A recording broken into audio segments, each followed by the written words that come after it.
हमारे आदरणीय मोदी जी का ये निर्णय, उनसे बात करना, ये देश के हित में हुआ। और ये जरूर हुआ था कि सिलेंडर की बहुत शॉर्टेज है और हो भी रही थी, लोगों की लाइनें भी देखी गई, लेकिन मुझे ये पूर्ण विश्वास था कि ये हमारे प्रधानमंत्री जी इस मैटर को सॉर्ट आउट करेंगे और ईरान से बात करके जो भी बीच में रास्ते रोके गए हैं उसको अवमुक्त कराएंगे और गैस का आना जाना शुरू होगा। तो ये इस नजरिए से देख रहे हैं कि संकट तो किसी समय किसी भी व्यवस्था में देश पर बराबर आती रही है और उसको अगर सॉर्ट करने वाला बुद्धिमान व्यक्ति है, जैसे हमारे माननीय प्रधानमंत्री जी हैं, तो उसको वो सॉर्ट आउट कर लेता है और कहीं न कहीं किसी न किसी रूप में, एक वृहद रूप में वो रूप लेकर के और समाजोपयोगी कार्य में उत्पन्न हो जाता है। अभी तो बस सर समस्या इतनी नहीं है जितनी की बना दी गई है विपक्ष के द्वारा। पैनिक कर दी गई है लोगों को एकदम कह के। आप ये सोचो ना कि अगर कल भी मैं न्यूज में देख रहा था कि पहले 50 लाख की बुकिंग होती थी और अब 75 लाख पर डे हो रही है। वो 25 लाख जो बढ़ी हो पैनिक की वजह से तो बढ़ी है सर, और वो शॉर्टेज अपना भी होनी है। प्राइम मिनिस्टर ने बात किया, फिर रास्ते हमारे लिए खुल गए।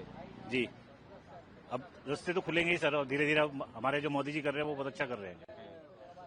थोड़ा सा टाइम लगेगा पर हो जाएगा सब कुछ, उम्मीद पूरी है। अभी तो 2 शिप आए हैं और भी आएंगे, तो उम्मीद है कि जो चीजें पैनिक का सिचुएशन है वो भी खत्म हो जाएगा। जी जी, में फिर से वो सिलेंडर पहुंच जाएगा। जी जी जी जी सर, अभी भी कोई ज्यादा वो नहीं है सर। उन्होंने 3 दिन का कहा है, 2.5 दिन का है। मैं मानता हूँ ज्यादा 3 दिन एक्स्ट्रा हो गया और क्या। पहले 21 दिन बाद गैपिंग थी, अब 25 दिन की गैपिंग कर दी, प्लस 3 दिन की दी डिलीवरी के। पहले 24 घंटे में डिलीवरी थी, तो एक हफ्ते का फर्क आया। परंतु हम लोग इतने पैनिक हो गए जाके सीधा बस एजेंसी एजेंसी एजेंसी। यही वजह है कि बस शॉर्टेज सबको दिख रही है। अगर मैं कहीं भी जाऊंगा और एक चीज मुझे चाहिए तो मैं 2 के लिए डिमांड करूं तो क्या होगा। मैं इस बात को यह कहना चाहता हूँ, हमारा प्रधानमंत्री देश से सबसे बड़ा एक महान है, इसलिए जितने भी देश है इसलिए सबसे बड़ा महान एक आदमी था, इसलिए कोई किसी को अलाउ नहीं दिया, लेकिन भारत सरकार को अलाउ दिया। इसलिए मैं नरेंद्र मोदी को बहुत बहुत शुक्रिया मानता हूँ।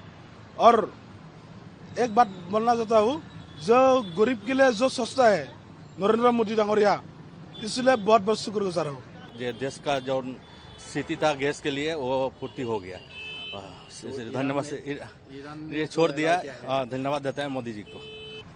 शुभकामना और धन्यवाद देना चाहिए, क्योंकि जो ईरान के साथ जो सेंसिटिव हुआ है हम लोग का, जो इंडिया के साथ तो अभी बहुत अच्छा हुआ है और अच्छा काम। इसलिए हम लोग का एलपीजी का दाम जितना बढ़ चुका है उसको घट जाएगा। वो कस्टमर के लिए, वो पब्लिक के लिए बहुत अहम बात है, जो कस्टमर को बहुत सुविधाजनक होगा, क्योंकि एलपीजी का दाम अभी घटेगा। नहीं तो एक एलपीजी 3,000-4,000 करके लेना पड़ेगा, ऐसा तो सिचुएशन आ रहा है। तो हम लोग का प्रधानमंत्री जो स्टेप लिया है वो ईरान के साथ, उसके लिए हम लोग का प्रधानमंत्री को सबने प्रणाम करना चाहिए, धन्यवाद देना चाहिए। जैसे 60 रुपए बढ़े हैं, जैसे हमने देखा भी है, सुना भी है, तो इस तरह की संबंध में तो खैर कोई दिक्कत नहीं है। गैस प्रॉपर सभी को मिल ही रही है, सबके घर में पहुंच भी रही है, और इसके लिए मोदी जी का बहुत बहुत धन्यवाद करेंगे कि भाई 60 रुपए बढ़ने की बात नहीं है, बात यह है कि गैस की दिक्कत किसी को नहीं हुई है, और संबल जैसे क्षेत्र में तो बिल्कुल भी नहीं है, और आसपास के एरिया में जो कहीं दिक्कत मैंने सुनी हुई है तो ऐसा होगा नहीं, क्योंकि मोदी जी ने जैसे बात करी है तो इस हिसाब से लगता है कि गैस की आने वाले समय में कोई किसी तरह की दिक्कत नहीं होगी, प्रॉपर गैस सबको मिलेगी। अब 2 जहाज भी आ रहे हैं वहाँ से। हाँ, 2 जहाज भी वहाँ से आ रहे हैं। तो कैसा लग रहा है? उससे सुनने की बात तो बहुत बढ़िया लग रहा है कि भाई ये परेशानी, लोगों की दिक्कत दूर हो जाएंगी, तो बहुत बढ़िया। और इसीलिए हम अपने मोदी जी का धन्यवाद करेंगे बहुत बहुत।